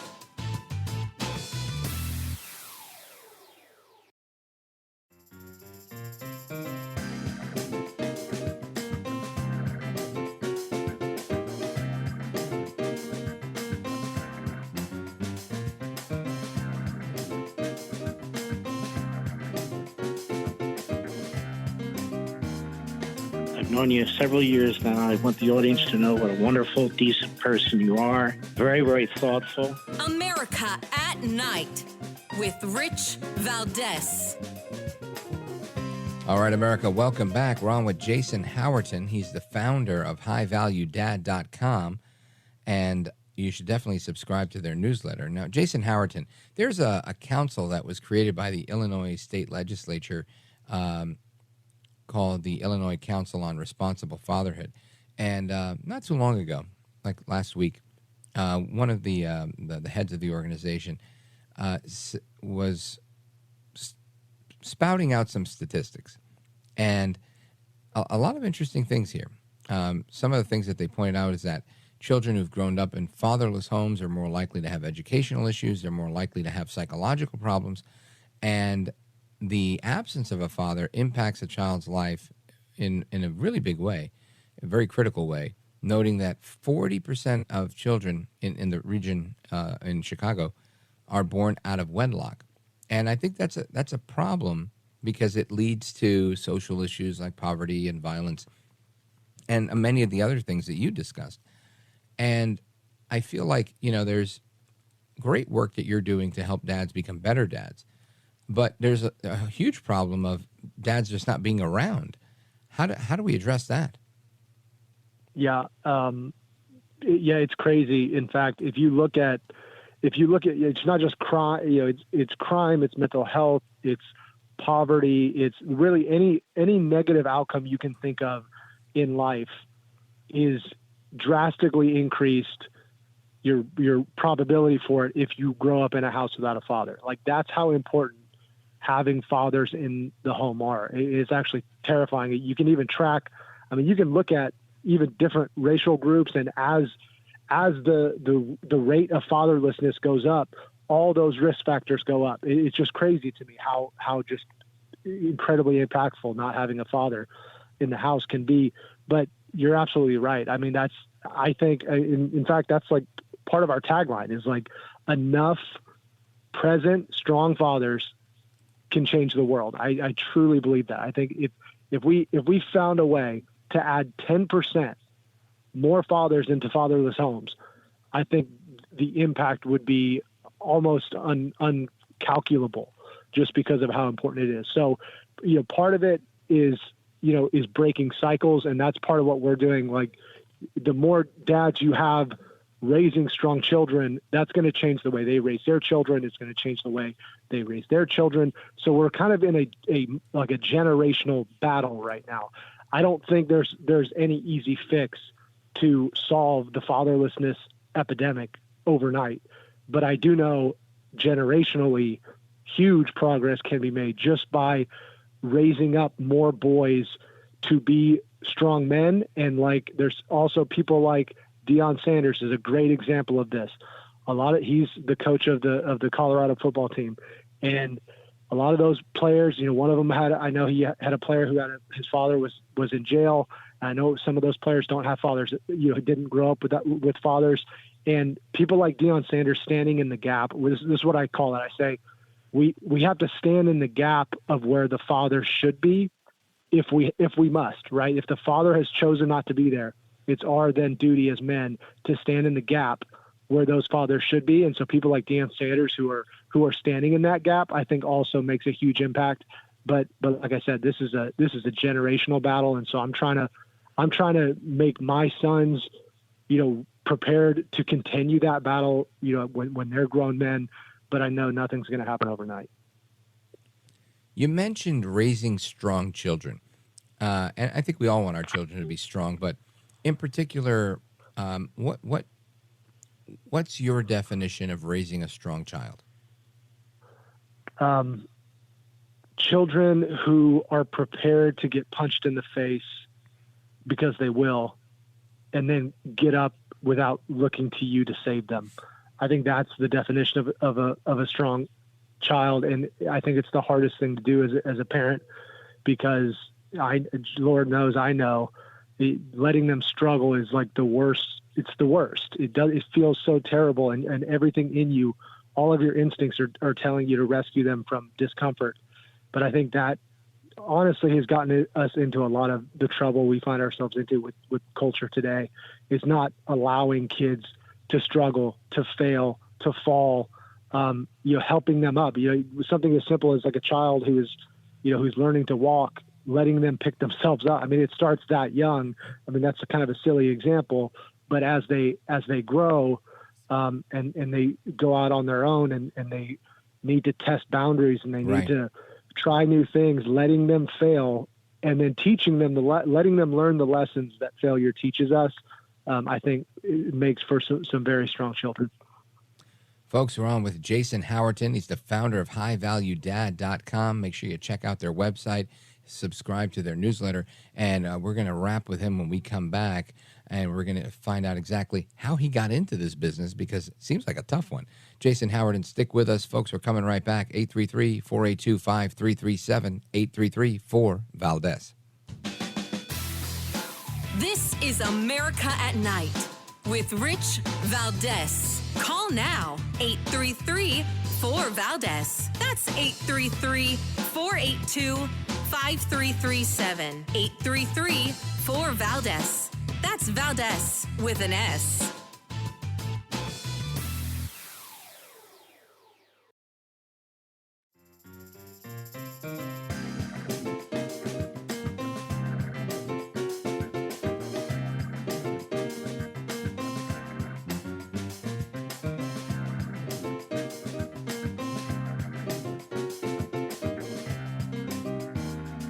This is America. This is Night. This is Rich Valdez. All right, America, welcome back. Of course, Open Phone America is coming up at the top of the next hour. We're talking about all of the news that we've discussed today. And, of course, we're talking about fatherhood right now with Jason Howerton. And, Jason, tell everybody how you got involved in this and how they can keep up to speed with the work that you're doing. 1 minute to you. Yeah, absolutely. This is actually, I have a business that I run that is provided for my family. This High Value Dad I started as my mission, my passion, that I'm following. So this is really becoming more of my focus, and it really is just about bringing dads together in a community where people can, connect, network, really help elevate each other. And so what I would say is if you're a dad, if you're an expectant dad, if you have just any aspirations to be a dad and want to know more about what it requires as a man to develop those skills and to get in the right direction, go to highvaluedad.com, subscribe to the newsletter, follow us on X, follow us on Facebook, get involved. We're also, real quick, hosting a retreat in October 19th in Breckenridge, Colorado. Guys, some dads are coming down to get trained by elite Navy SEALs, special operations guys. Cool. Really, really sharp guys. And so it's going to be a good time. Folks, Jason Howerton, highvaluedad.com. Brother, I want to thank you for joining us. I appreciate the insight. You're a gentleman, a scholar, and a patriot. God bless you, sir. Thank you, sir. You bet. All right, folks, we continue our conversation with you, all of the listeners across America. If you never called in, now's your chance. Get those calls in now. Open Phone America starts right now. I'm Rich Valdez.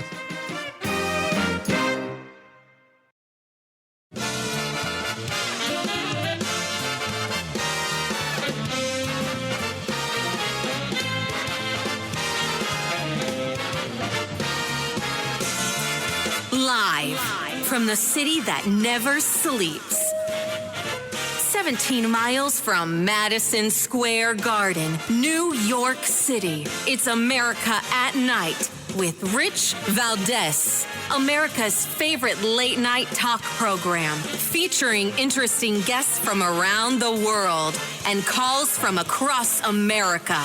And now, here is your host, Rich Valdez.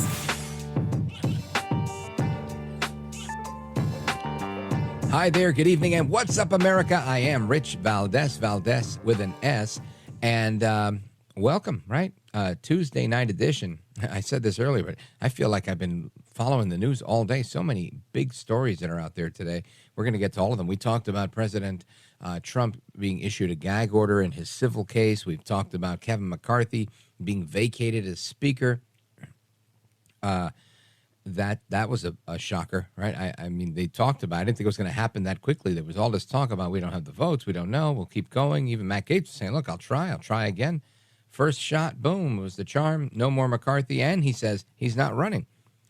We've talked about crime, how they're teaching people to become shoplifters on TikTok, and we've talked about why crime is so crazy, because there's a lack of fathers in the home, and I'm interested in speaking with you guys about all of it.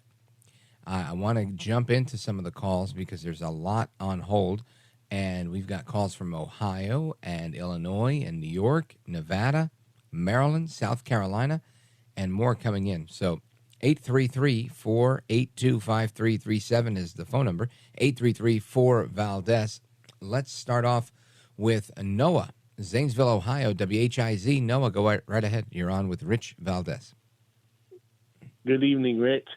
I just want to say how refreshing it was to turn you on tonight on my drive home from work and hear Jason talking about fatherhood. I'm part of a fatherhood program here in Ohio, and what he was saying was spot on. Like, the lack of fathers is scary.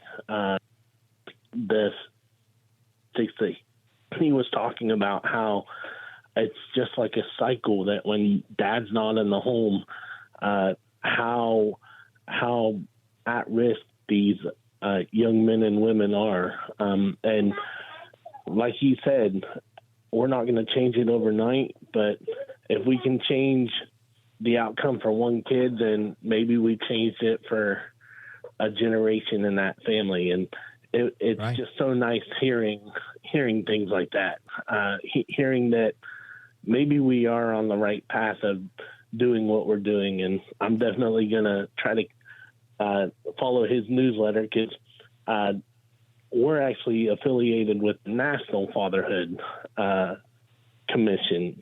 And that was started by Tony Dungy and some other fellows. Isn't he terrific? Tony Dungy's great. Great coach, great patriot, and really just a solid guy. And great job, Noah. I think everybody needs to do their part some way, somehow, right? This isn't a political issue. This is a societal issue, and it affects everybody. So kudos to you, and thanks for tuning in. I appreciate your listenership. Thanks for the call. Call in anytime. I appreciate it. WHIZ in the building, Zanesville, Ohio. And let us continue. Let's go to Abrams, Syracuse, New York, WAUB. Abrams, go right ahead. You're on with Rich Valdez. Welcome. Hi, how you doing? How you doing, Rich? Good, thank you. Going off of what that guy just said, kind of talking about fatherhood and like kind of masculinity and such line. I kind of want to speak about like a familial structure personally. Like for me, I want to get your thoughts on like in the household. Like, do you think the man should be number one and woman should be number two? Because I feel like in my house we have two kids, Jay ran one of them, and we have me and my wife are kind of equal, or she's sometimes like even a little bit more than me. Because I would say I'm around like 5'6", 140, and she's like a much bigger, kind of burlier woman, like more of a defender in the house. And I just wanted your thoughts, like her being the kind of protector and like having like equal power per se. Well, this is an interesting dynamic. And again, I don't know how qualified I am. I'm divorced, but I'll tell you this. I think that, there's a saying that says, the husband is the head and the wife is the neck. I think you have to work together, especially when it comes to parenting. You have to do that when it comes to running the house. But ultimately, I believe in gender roles. I think that men need to be men. Of course, women are moms, and you have a mom and she's got kids. She will go mama bear and protect her kids. And ultimately, you have to come to this understanding. I think most women, and we've talked about this with a couple of psychologists on this program, would love to always operate in their most feminine form. They oftentimes may not, because they feel that either there's the absence of a partner or that their partner isn't carrying their weight in that department. And this causes drama for some couples. And it's an interesting thing because, you might have a guy that's complaining, saying, oh, my wife, she's always involved in everything and, doesn't let me do anything. And I think, what I would say to somebody like that is, well, what are you doing? Right? Because ultimately it's a whole world of psychology, I think, in my opinion. You have to understand the needs of the woman. And again, I was married for 10 years, dated her for like 6 or 7 years before that, and have two daughters that are growing and somewhat grown, 18 and 22.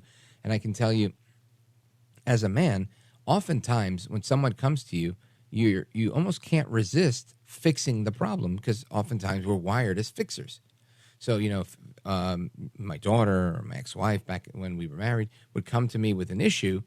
My thinking was, all right, here, this is how you fix it. But oftentimes, women don't typically come to you looking for a fix. They're looking for an ear. They want to be heard. And when they don't feel heard, they feel like they have to do everything. And I think that's a very common issue that people run into in marriages and relationships. And I think if each of the people, the man and the woman, are both attuned to what the other needs, you have harmony as often as you can have it. So for example, I think women, they want to feel loved, they want to feel respected, they want to feel feminine, they want to be treated as such, right? Treat them like a queen. Men want to be respected. They want to feel like, hey, no, you got this, you're the man here. And when you have either one of those scenarios where they're not happening, you're going to have somebody dipping into one or the other. You might have a dad that becomes way more of the nurturer of the children, and that's great. Dads should be nurturers. and a mom who's a disciplinarian, or you might have the roles reversed. And I think there's no perfect answer here, right? You're going to have one or the other, either way. But you have to have, I think, one of the hardest things to do is to have very clear and constant communication in a relationship. Very difficult. But that's the answer. The answer is to communicate those things, to say, hey, look, you want your kid to find security in both parents. And if that's the role that works in your household, super. No, I think there's nothing wrong with that. But I think in many situations, women want to do what they're doing. They want to do their job, whatever their job is. And if they have a job outside the home, great. They want to be able to do what they do inside the home, but they don't want to do it alone. No woman out there wants to feel like a single mother, and no guy out there wants to feel like the nanny, right? You have to kind of establish these roles so that they make sense, and they make sense for each of you and for your kids, so that there's balance and there's a lot of stable continuity for the kid. This is very important. And I've seen it, again, with my own kids. When any of those roles are reversed, or when you have turmoil or conflict, it creates a situation where children are not like, well, what do we do? Who do we listen to? What's going on here? Do we go to the mean parent or the nice parent, the soft parent or the tough disciplinarian parent, right? Because kids aren't foolish. They know exactly what to do.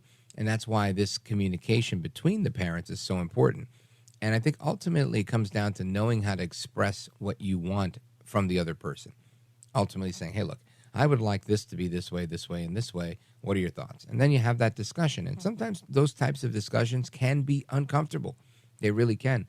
But I think it takes a degree of tact and some practice. I'm not good at them now, and I was horrible at them before. So I've had some improvement. But I can tell you it's a difficult thing. But once you learn how to do it, and you're able to say, earlier you said something that kind of rubbed me the wrong way, and I don't know if you meant it in the wrong way, but I want you to consider my perspective. When I tell so-and-so to sit down and eat their food, and you go, look, just give me 2 more bites and you're good, we're sending a conflicting message and that type of thing. And again, I'm not saying that's an issue in your household. I'm saying just in general. But I think from the women that I've met, the ones that I know, my mom was a very tough lady, and my dad was a very tough guy.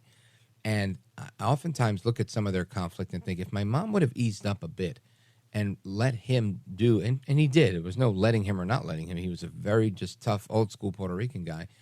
But she was very tough, and she took on, I think, too much sometimes, and it stressed her out and put her in a tough spot where she just felt like she needed to be tough all the time. And I think the ultimate role of a man is to alleviate that burden so that women can feel beautiful and feminine and pretty and act and feel like a queen, even though the grind of child rearing and being married is a grind, and it's a tough one. But that's our job as men, to do that, to be that effective listener when they need to be listened to, and to be that effective fixer when they need something fixed. And more often than not, they don't want you to fix it unless they say, hey, I want you to fix this. If they come with a problem, it's usually, something that they want to vent, and they want you to hear, and they want to feel heard, and they want to feel supported and know that they're appreciated, because those are really important for women. From what I know, again, you're talking to a guy that's divorced. But I hope that made sense, Abrams. That does make a lot of sense. I appreciate that. I take no disrespect, and I think you're a smart guy, and I appreciate the advice. I would like to ask though, for my situation though, a big part of my issue is the size disparity between me and my wife. What do you on sort of that? Mentally, is that just something I'll have to just get over with, or do you think that's just something I'm going to have to part ways with mentally, or what do you? You know what I'm trying to say? I do. Totally. Yeah, I think that is something you have to part ways with mentally, and that's not easy. It's easier said than done, right? There are things that'll happen in these types of dynamics, whether it's she's taller than you or whatever it is. It could be a million different things that are, in reality, that's insignificant, right? It doesn't really matter if your wife is taller than you. It really doesn't. What matters is what job you do, what you're bringing to the table, the man that you're being. And ultimately, and I'm speaking from my own experience, when I've had a hang up on something that I know is insignificant, but I still can't let it go, you have to have a conversation with yourself. And those are the hardest ones to have, because you have to sit there and go, what am I willing to lose for this thing? How significant is this issue to me? Sometimes we can make that issue incredibly significant in our own mind. and without thinking of the consequences and the downfall and what it really comes down to. Ultimately, I think when your children are young, they need their parents. When your children are older, they need their parents, right? So they need their parents. So when you look at the grand scheme of things, you say, you know what? God made me this height. God made her that height. I still have my job to do as a man. I can tell my dad was not a tall guy, but he was tough, and he was the man of the house. And my mother fulfilled that role when he was out and doing whatever he was doing. And there was conflict sometimes because I think sometimes they were both fighting over, who the king of the castle was. But ultimately, I think that it's that conversation about clarifying who's doing what, how are we doing it, how am I supporting you, how am I being here for you. And once you hit that harmony with doing things, I think you'll find out that your size is irrelevant. I'm not that much taller than you, and I don't really care. I don't typically date taller women just because, but I can for sure tell you, you just have to have that conversation with yourself, and I think find that comfort within yourself to be honest without tearing someone else down, and just saying, this is something that bothers me. You can't go to your wife and say, hey, it bothers me that you're taller than me. So I think there's more to it than that, but you figure out what that more to it is, and then you'll be golden after that. But to me, it sounds like it's you're splitting hairs here, and it's a problem you don't need. And sometimes you just got to choose your battles. And this doesn't sound like a hill you want to die on. It sounds like you've got a good thing going, and you can begin to work with it. And I think if you adjust the pattern and say, look, you don't have to have every conversation. Sometimes all you got to do is show them that you're doing what you need to do and carrying the weight that you need to carry, alleviating their burden so that they can look at you as the man that you are. That's the best that I've got. Abrams, thanks for listening. I appreciate it. And big shout out to you in Syracuse and everybody on WAUB. Folks, we're coming right back to the rest of your calls and more. Don't move a muscle. This is America at Night with Rich Valdez. Call now, 833-4-VALDEZ. That's 833-482-5337. 833-4-VALDEZ. That's Valdez with an S.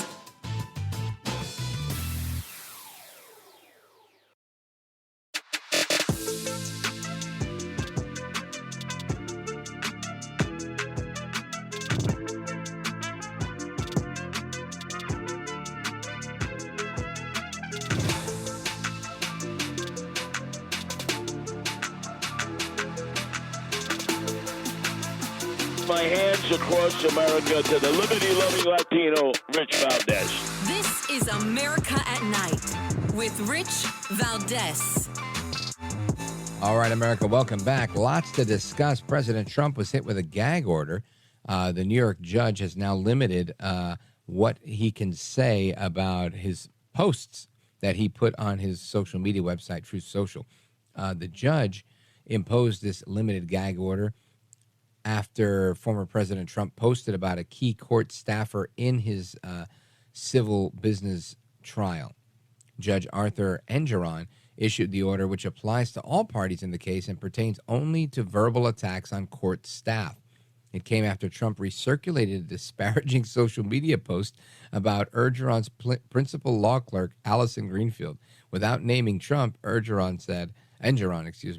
said that the defendant in the case posted to social media a disparaging, untrue, and personally identifying post about a member of my staff. He added that personal attacks on members of my court staff are unacceptable, not appropriate, and not tolerated. So Trump had already deleted the post. Engeron said he ordered it gone. The post included a photo of Greenfield with Senate Majority Leader Chuck Schumer at a campaign event. Trump is, of course, running for president, and he's had lots to say about the judge, about Letitia James, the AG that brought the case. He also commented on the clerk, saying that she should not be allowed to be in his ear on every single question because she hates Trump. And, of course, the gag order came right after that. So that's what's going on in Trump world, and I can't help but laugh at that stuff. Anyway, we're going to continue with your questions on Trump, on McCarthy, on everything that we're talking about. Seems like we've forgotten that Joe El Baboso Biden was, we had that impeachment hearing on Thursday. There's no news about that. Hunter Biden has pled guilty. Not guilty, excuse me. He says he's innocent of the federal gun charge. We'll talk about that as well. And I want to get to your calls, so let's continue. Let's go to Chris, Reno, Nevada, KFOY. Chris, go right ahead. Hey, thanks for taking my call. First-time listener, first-time caller. Thank you, sir. I appreciate the time.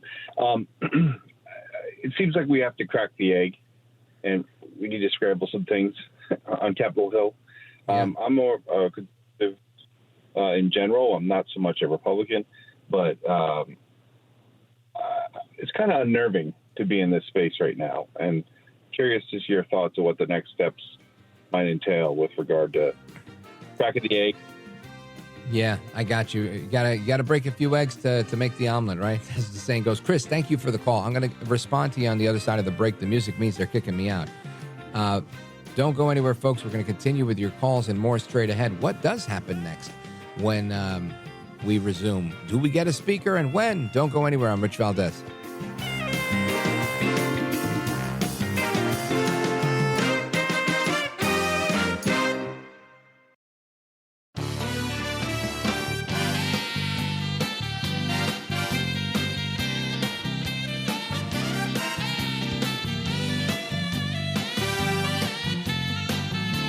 He's brown, he's bald, and he's breaking it down.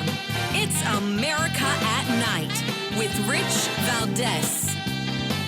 The reason Kevin McCarthy went down today is because nobody trusts Kevin McCarthy. Kevin McCarthy has made multiple contradictory promises, and when they all came due, he lost votes of people who maybe don't even ideologically agree with me on everything. All right, that's Congressman Matt Gaetz, who I like. But I got to say, in this particular clip that we have, saying that McCarthy's out because even people that don't ideologically agree with him didn't like that he didn't keep promises. Let's examine that for just a second. The people that don't agree ideologically are the, 208 Democrats and 8 Republicans. 8 Republicans and 208 Democrats, right? It's 216, I think, the final tally there. They didn't care about the promises he kept. They just wanted to see a Republican burn. It was the 8 Republicans that were upset about the promises that were kept. So to say that the Democrats ousted McCarthy because of some reason other than they just wanted to roast a Republican, I think it's kind of silly, personally. And I've invited Congressman Gaetz on the program. He was not available. We've invited a number of people, and they just don't make it on sometimes. But looking at this situation, I appreciate what Matt Gaetz did in terms of bringing these issues to the forefront. I think it's important to talk about the budget. It's important to talk about spending. But ultimately, getting rid of the speaker, who, in my opinion, was able to coalesce in all these different camps, the moderates, the conservatives, the Democrats, and the White House. I think McCarthy was skillful in that area. I don't know that we actually now have a better situation, right? I don't think so. We'll see. We'll see if now the next speaker who comes in will be a lot more hardliner and say, you know what, I'm not going to get gavelled out of this thing. I'm not going to get vacated, so I'm going to do what I got to do.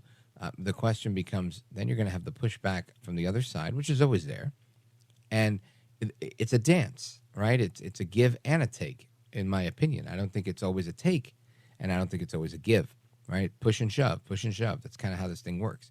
So I don't know. I'm curious to hear your thoughts. Let's go to San Francisco, listening to Rich Valdez, AmericaAtNight.com. Let's check in with David. David, go right ahead.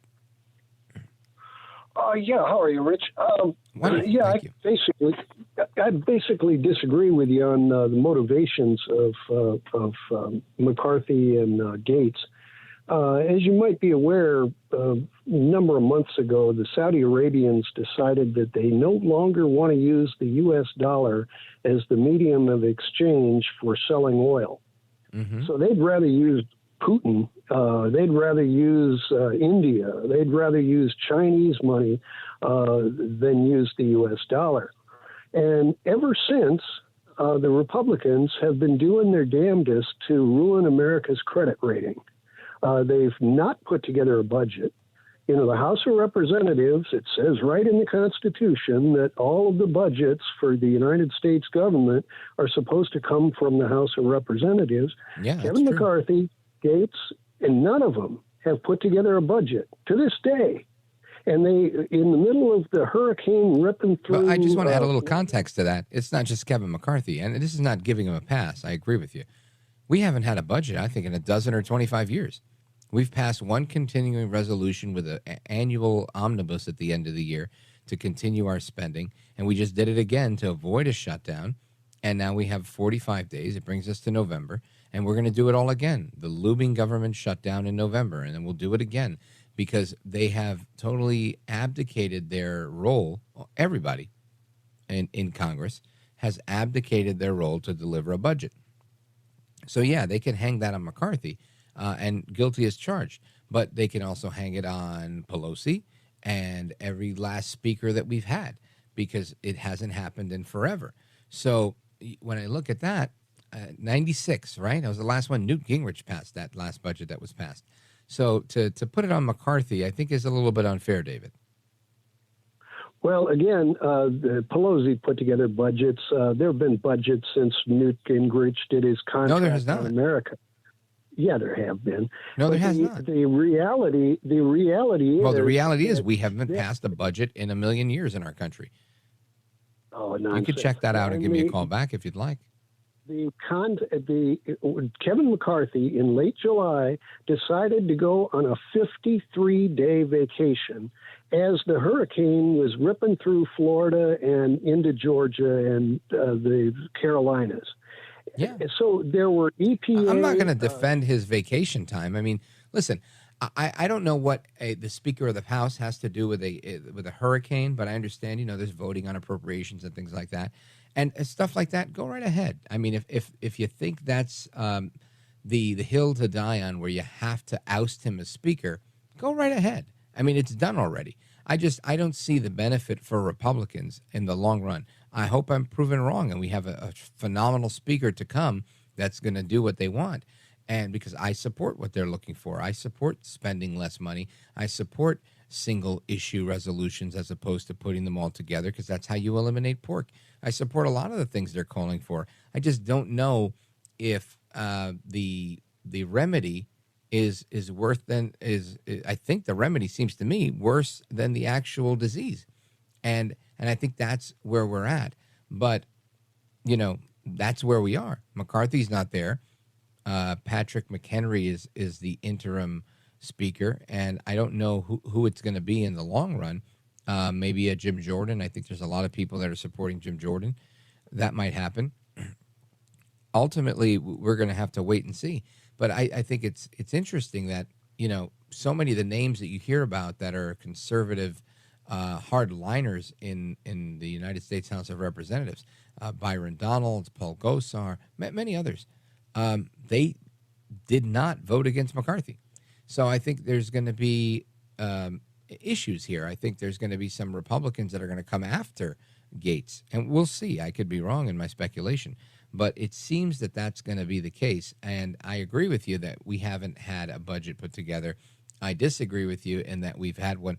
We haven't passed a budget from the House of Representatives in a very long time, and I agree with you. We need to, but to put it squarely on the Republicans or McCarthy is farcical. It's clearly not them. It's them right now, but it was Pelosi before that and whomever before that and Boehner and Ryan and everybody else who's been in that position and hasn't done anything because it's easier to pass a continuing resolution.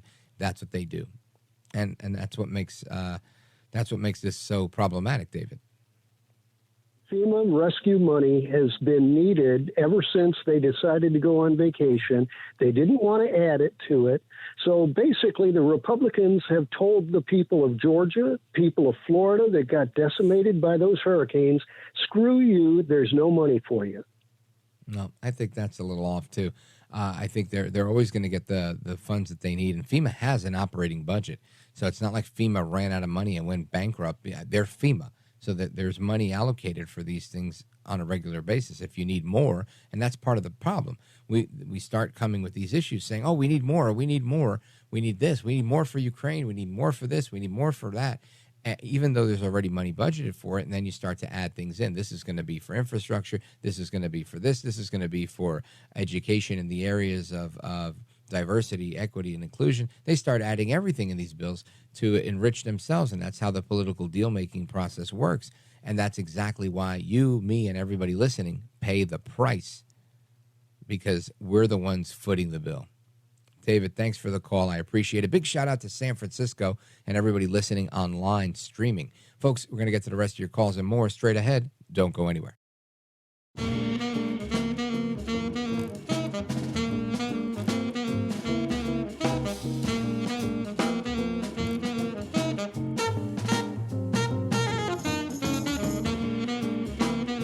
Voted best head of hair in live late night radio 6 years in a row. It's Rich Valdez.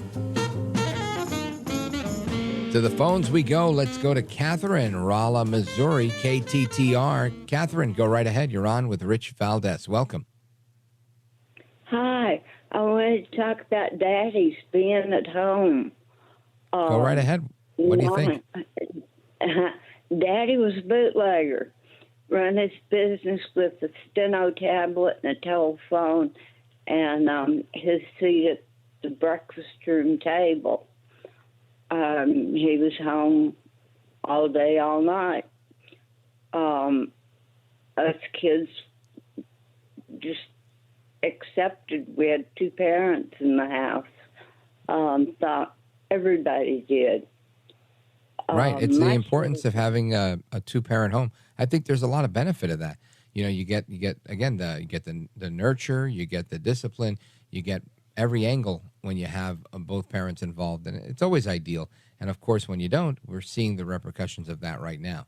We have high divorce rates. We have a very high rate of children born out of wedlock, and it doesn't seem to be good. The statistics are not in their favor. It's not like you might know some people and say, oh, you know, my friend has been a single parent for a long time, and their kid's fantastic. Yes, but the statistics say that most of these kids, or whatever, 40% of them, end up in crime and whatnot, and it's very unfortunate. It's a horrible statistic to hear, but it's the reality, and I think you're right. There's a real importance of having daddies in the home. Thank you, Catherine. I appreciate your call. Let's go to Jerome. Jerome's one of our favorite critics on the program. Charleston, South Carolina, WTMA. Jerome, go right ahead. Oh, my God. Please don't tell me this happened. 15 votes, okay? 15 votes, and now he's gone. That he is. 15 votes. He's gone, and we don't even know who the replacement's going to be. But I'll tell you this. If you get Jim Jordan, I say watch out. He's going to be a force to be reckoned with. I don't know if he's going to do it. He didn't want to do it the last go-round. But that could be a possibility, Jerome. Speaker Jim Jordan. I think you wouldn't be as happy to hear that, would you? I don't want him. I want Matt Gaetz or Byron Donald. That's what I want. Or maybe Marjorie Taylor Greene. Put her up there, you know, likes to wear the fur and yell, "You're a liar! You're a liar!" Yeah, we need more decorum in the Senate. We need more decorum. Yeah, put her up there, too. Yeah, those are my three favorites. 15 votes, man, and you're surprised? Rich, I got to have a talk to you. I'm surprised that it happened so quickly. Not surprised that they did it. I thought that this would be a little bit more drawn out. I didn't think they'd have one vote, one and done. So yeah, I was surprised at that. I'm with you. I like Byron Donalds. I think he'd be a good speaker. I like Jim Jordan. I think he'd be a good speaker. I think there's a lot of great candidates out there that would be a good speaker. So I guess even though you're tongue in cheek, I think we're on the same page. Jerome, thanks for the call, brother. Big shout out to WTMA, South Carolina. Let us continue our conversation. Let's go to Reno, Nevada, who's listening online. Rich Valdez, AmericaAtNight.com. Let's check in with Don. Go right ahead. Hey, Rich. I had a question for you about Donald Trump's civil case. Sure. If this horrible Judge Arthur takes away Trump's business license in New York, what avenues of appeal are open to Donald Trump? So what's happening here? I think they can definitely continue to appeal it. This is just the first level of the court. But yeah, it could potentially have a disastrous impact, mainly because there's a fine attached to this. I think the current fine that they're considering, or again, not official, but it's speculated to be like $250 million, which is, that's a huge blow to anybody. It doesn't matter how much money you have. That's a lot of cash. And obviously it's there to cripple him. It's there to hurt him. The entire trial is there to hurt him. So I don't know that we're going to get there just yet. That would be really crazy. And I think Trump would have a lot of legs to stand on as he fights that in court. So we'll see. But again, even this case is a somewhat weak one. And I think they know these things. And just like the other cases they brought that were kind of weak, they figured, let's just bring the case anyway, because we can tie him up in court. He won't be able to be fundraising. He won't be able to be doing rallies. He's only going to be dealing with this, diverting his attention, diverting his resources. And it's an unfair way to play politics when it's not about the issues, but it's literally about using whatever power or institutional power you have to try and stop a political opponent. I think that's unfair, and I think most people see right through it. But that's where I'm at on that one, Don. Thank you very much. And let's continue. Here we go. We're going to go to Matt, Morehead City, North Carolina, WTKF. Go right ahead. Hello, Rich. How are you doing today? Wonderful, bro. How are you? Very good. Well, my question a while back, a few minutes ago on your show, like say 10, 15 minutes, was with Hunter Biden and the FBI digging his gun out of the dumpster, allegedly. That's what I was told. Right? All they do is read the serial number and his gun permit. And if he can get off on that with not guilty, we should rename him Houdini Biden instead of Hunter Biden. It's quite a magic trick. You're right. It's an incredible feat. I don't know how they get away from this. They tried to do a diversion without any trial, saying, because that happened while he was whatever, and they're going to give him a pass. And they said, no, you can't do that. So now they brought the charge, and now he's saying he's not guilty. I think ultimately this is open and shut. I can't see a situation where Hunter Biden is found not guilty on that charge, because I think, it's well documented.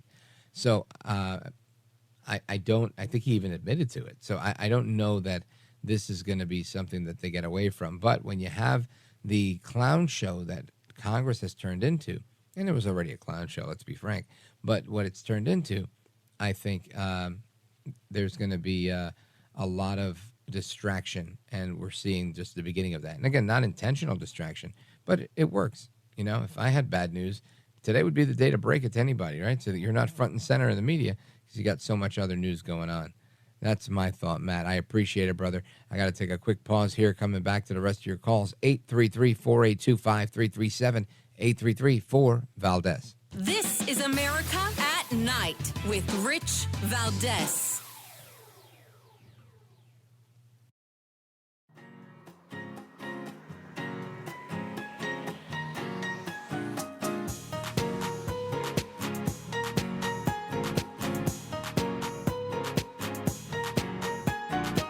America at Night with Rich Valdez.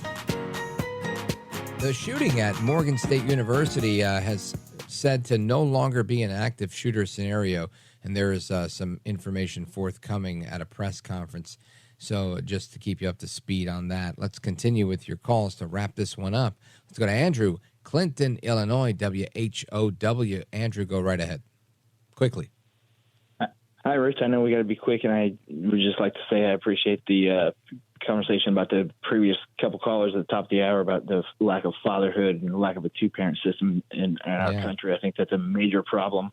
But I just wanted to get your take on Victor Davis Hanson being interviewed by Tucker Carlson this week, and him saying that 51% of basically the electorate no longer approving with the left's agenda. And so now they're trying to bring in new constituents and at the same time change the system, change the voting system.